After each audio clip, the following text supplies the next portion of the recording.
If I had to name an inventor who'd made the largest economic impact on the 20th century, I'd consider James A. Bonsack. The economic impact of his work might put him up there with Thomas Edison, Alexander Graham Bell, and the Flying Wright brothers.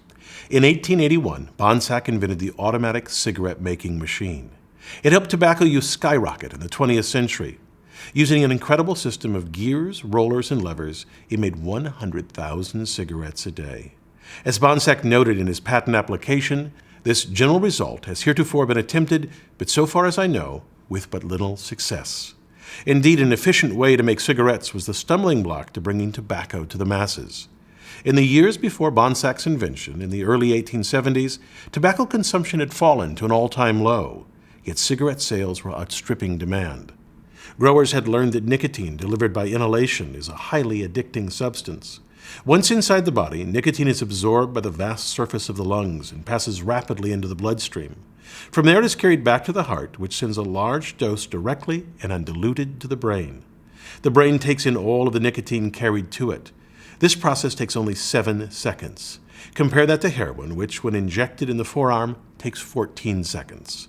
So growers worked out a way to cure the smoke so that it would be taken into the lungs, unlike cigar and pipe tobacco, which are too harsh. This new tobacco created a demand for cigarettes, the ideal vehicle for inhaling nicotine. James Bonsack's machine met the need with flying colors.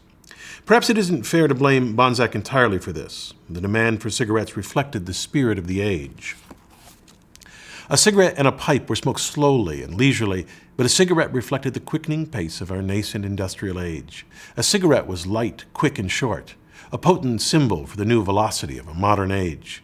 With Bonsack's speedy automatic cigarette-making machine, manufacturers helped Americans to smoke over 1 billion cigarettes by 1889, increasing 20 years later to over 10 billion. Today, Americans smoke nearly 1 trillion cigarettes a year. This, of course, has taken a tremendous human and economic toll. No wonder some have dubbed the 20th century the cigarette century. Let's hope the 21st century gets a better title.